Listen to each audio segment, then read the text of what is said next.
Guys, so welcome back to my YouTube channel. Meron tayong itatry ngayong Filipino food. Hindi siya sa mga street foods. Ayan, ganito. Itatry natin.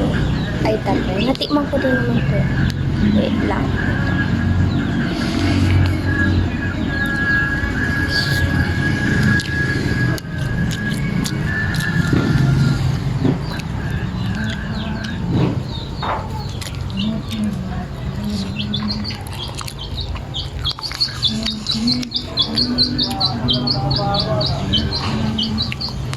Mas masarap siya pag maraming sauce and ganito yung sa loob niya, yung parang quail eggs, gano'n.